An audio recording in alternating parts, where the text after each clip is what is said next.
Bonjour à tous et bienvenue sur la chaîne YouTube du 11 HDF. Nouveau format aujourd'hui, on vous l'avait promis, on tient la promesse évidemment, c'est l'heure de la grande présentation de Marius Broholm, la première recrue estivale du LOSC. Au niveau de la carte d'identité, on est sur un ailier droit norvégien de 20 ans qui vient de Rosenborg et qui a été recruté contre 5 millions d'euros. Si vous êtes là, c'est sûrement que vous l'avez vu, que vous vous êtes renseigné dessus justement aujourd'hui. On va pouvoir en parler un petit peu plus en profondeur. On a mis les petits plats dans les grands avec deux invités de très grande qualité qui sont spécialistes du joueur. Le premier, c'est Alexis du compte Datascout que vous connaissez très certainement. Comment tu vas, Alexis? Salut Enzo, ça va très bien, puis merci pour l'invitation. Non, bah, merci à toi de t'être libéré pour nous parler de Marius Broholm. Et puis le second, c'est Antonin de la page Nordisk Football, là aussi que vous connaissez sûrement. Évidemment, tous les liens seront à retrouver dans la description. Comment tu vas, Antonin? Bah, ça va super, merci également pour l'invitation. Non, bah, merci à vous, les gars, de vous être rendus disponibles pour parler de ce joueur, pardon, justement. Première question assez simple, assez rapide. Quel premier ressenti, Alexis, t'as quand tu vois ce petit mouvement? C'est la première recrue estivale du LOSC, on l'a dit. C'est un petit peu une filière aussi qui est en train de se développer, cette filière scandinave qui se dirige vers le LOSC. Comment t'accueilles ce type de transfert quand tu vois ça? Seulement 5 millions d'euros, entre guillemets, pour le LOSC, ça reste relativement abordable. Et c'est un nouveau grand talent scandinave qui débarque du côté du LOSC. Comment tu observes ce transfert? Ouais, c'est ce que j'allais dire. Moi, de base, avant qu'il soit annoncé au LOSC ou quoi que ce soit, bon, je le voyais bien partir cet été parce qu'il a quand même pas mal explosé à Rosenborg et c'était sûr qu'il y aurait des clubs européens qui se positionneraient sur lui. Donc, du moment que Rosenborg est vendeur, c'était quasiment acté qui partirait. Mais c'est vrai que je l'imaginais peut-être un peu plus dans un club un peu plus, comment dire, intermédiaire, je dirais, pour qu'il puisse s'acclimater à un championnat européen un peu plus intense que la Norvège. Donc c'est vrai que je l'imaginais pas tout de suite dans un club comme le LOSC, mais comme tu le dis, la filière scandinave du LOSC est maintenant quand même très bien développée. Donc je pense qu'il y a pas mal de scouts là-bas, en Belgique et en Scandinavie. Donc en Ligue 1, c'est vrai que c'est pas étonnant de le voir atterrir dans un club comme le LOSC, parce que c'est quasiment de tête comme ça, quasiment l'un des seuls clubs de Ligue 1 qui recrute vraiment très régulièrement en Scandinavie ces 2-3 dernières saisons. Donc niveau adaptation et tout, c'est vrai que c'est quand même un tremplin, j'ai envie de dire, intéressant pour un mec comme Roll. Ouais, puis il y a pas mal de Scandinaves qui sont déjà au LOSC. Haraldsson qui est venu directement de Copenhague. Il y a aussi Gudmundsson, Sarawi qui sont venus avec une petite étape aux Pays-Bas en attendant. Donc il va pas être non plus totalement dépaysé. On l'a dit, c'est une filière qui se développe petit à petit. Justement, avant de rentrer dans le profil technique, on va dire, du joueur, on va aussi un petit peu présenter son parcours. Antonin, toi qui l'as suivi de près en étant un suiveur assidu du football scandinave, est-ce que tu peux nous présenter un petit peu sa saison? Est-ce qu'on est sur la saison de la révélation pour Marius Broholm? Est-ce que c'est un joueur qui est établi depuis plusieurs saisons du côté de Rosenborg? Voilà, quel est son parcours un petit peu, ce qu'il a pu proposer avant d'arriver au LOSC? Alors, la saison de la révélation, je dirais pas ça parce que c'est un jeune joueur, qui, quand il est arrivé dans les équipes jeunes à Rosenborg, il a rapidement grimpé les échelons.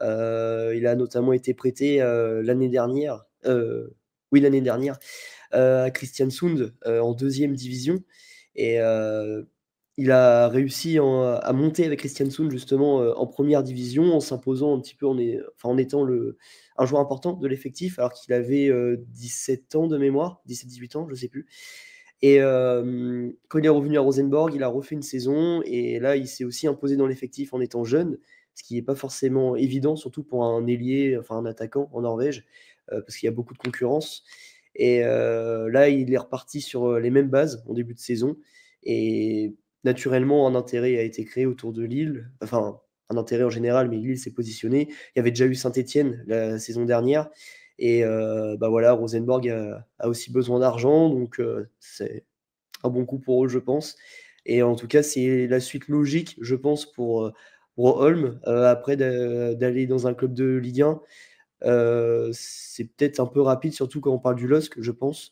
mais pourquoi pas? C'est un joueur d'avenir. Ouais, clairement, c'est souvent ce qui est fait avec ces profils-là du côté du LOSC. Alexis, tu voulais rajouter quelque chose? Ouais, tu vois, quand on parle de la saison et du début de carrière, moi j'avais noté un truc, il y a peut-être un truc qui me dérange entre très gros guillemets, hein.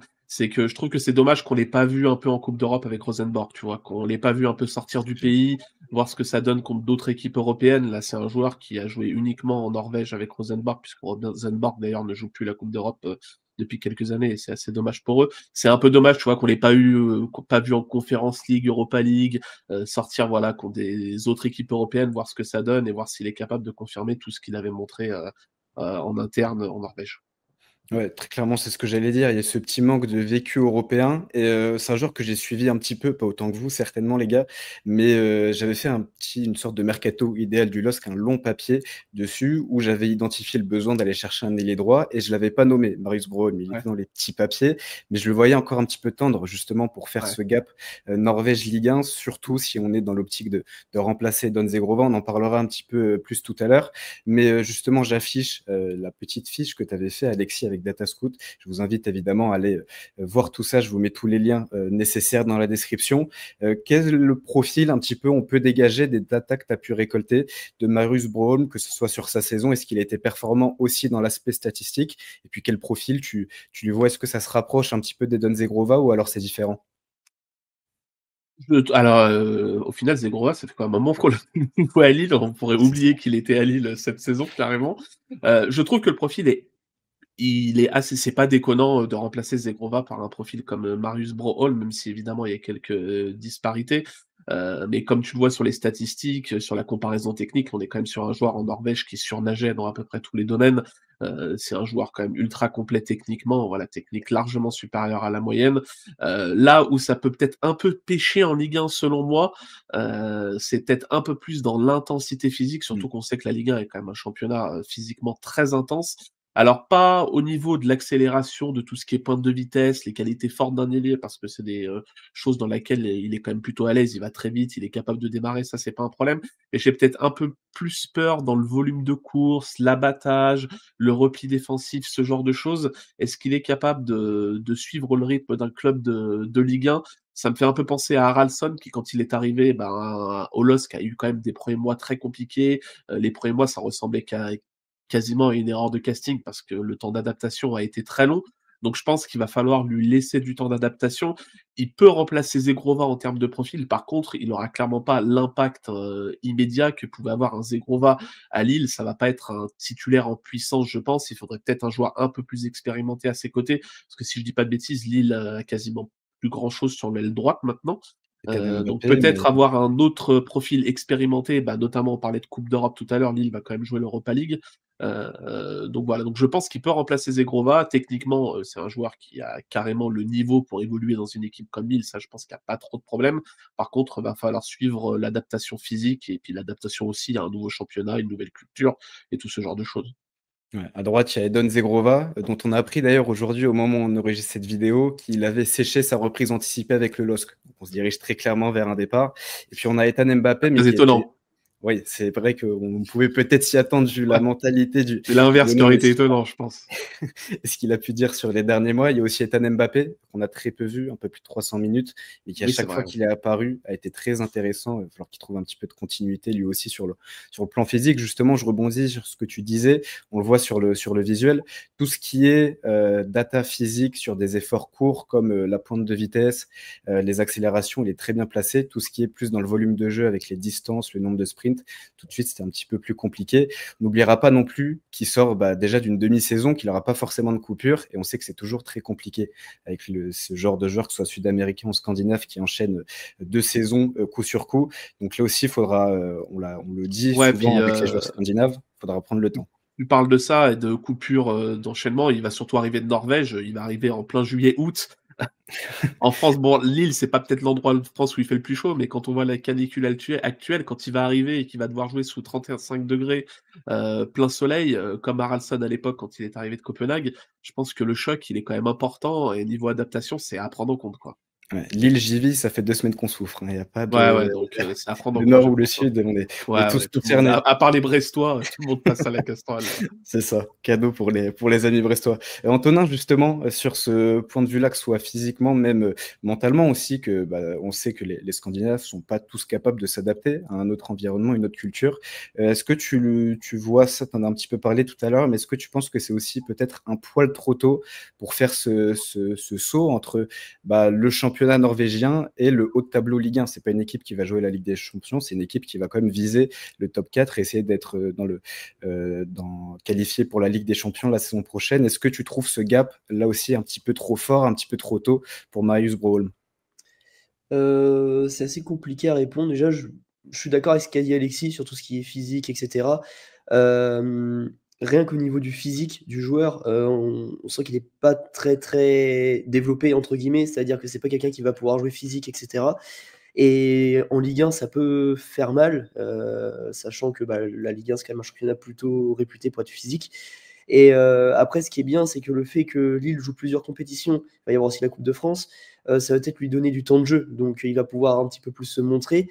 Je pense pas qu'il soit venu pour être titulaire tout de suite, parce que, comme je l'ai dit juste avant, pour moi, c'est un joueur d'avenir. Il n'est pas encore prêt pour être titulaire en Ligue 1. Il a la capacité, il a le potentiel, mais il faut qu'il continue d'apprendre, en fait. Il reste jeune. Et au niveau de son adaptation, c'est toujours un peu compliqué parce que c'est toujours un peu une partie de chance de dire oui, il va bien s'adapter ou non, je trouve.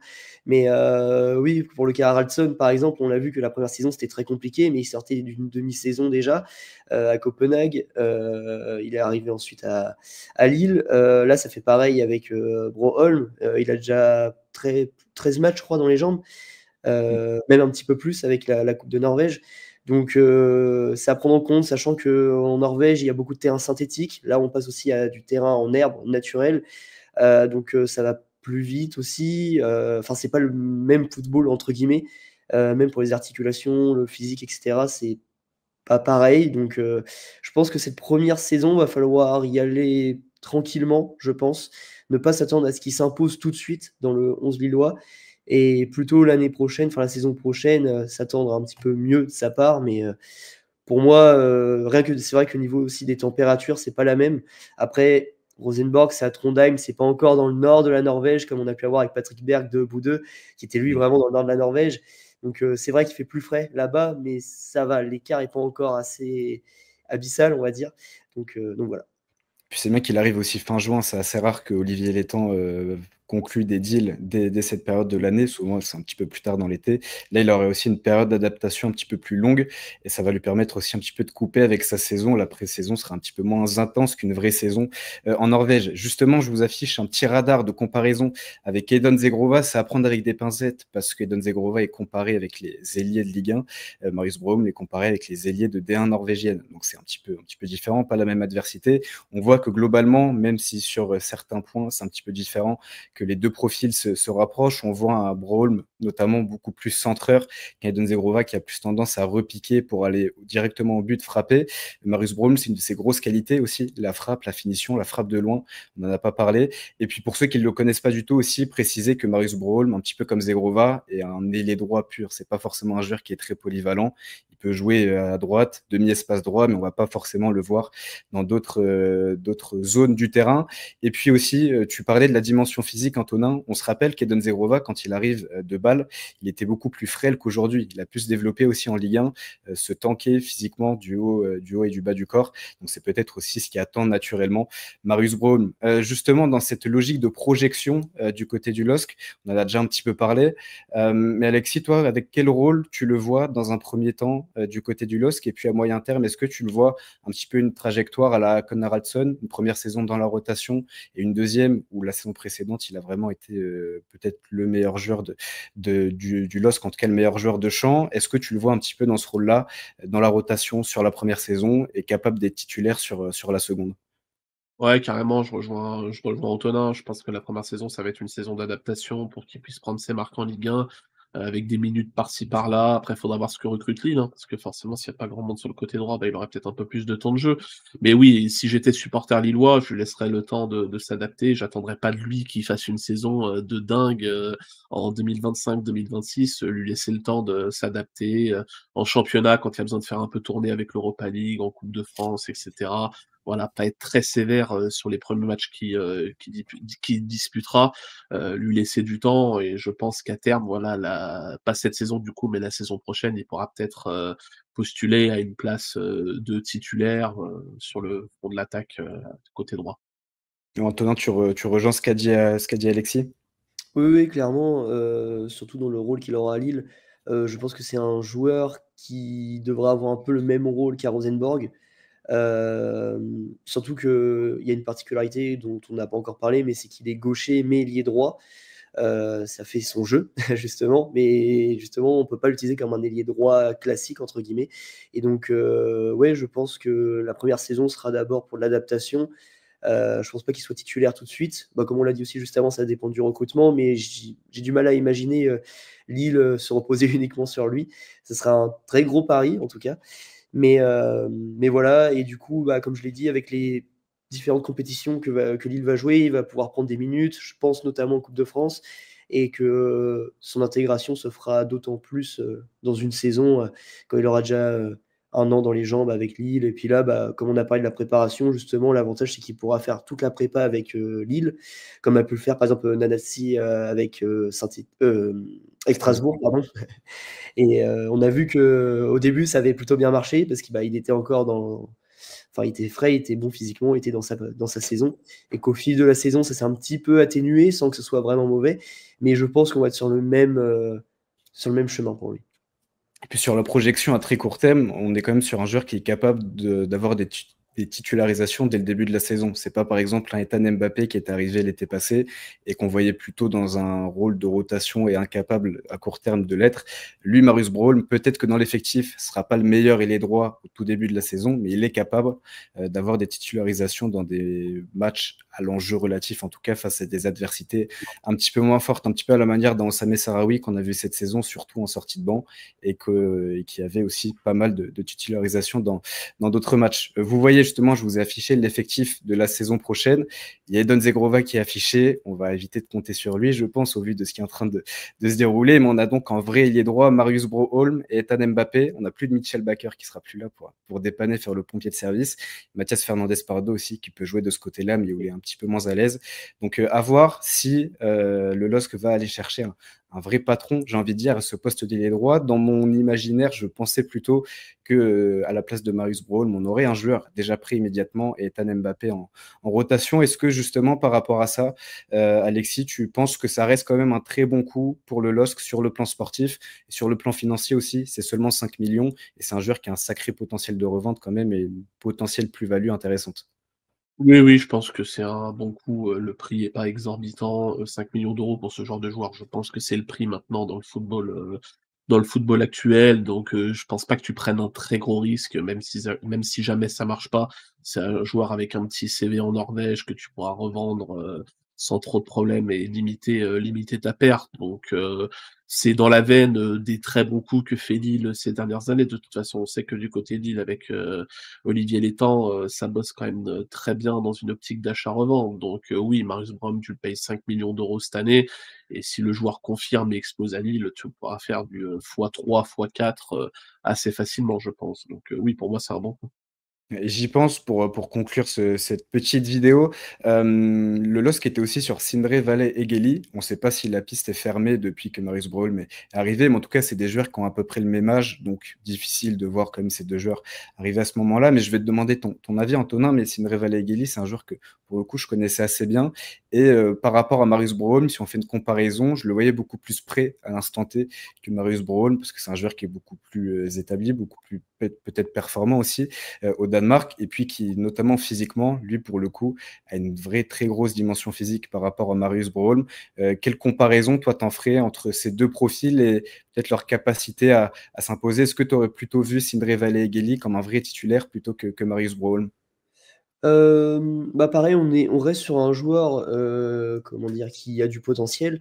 Moi, je le sentais plus prêt quand même que Marius Broholm, en termes de capacité à s'adapter et cetera, parce qu'il est déjà parti au Danemark, voilà.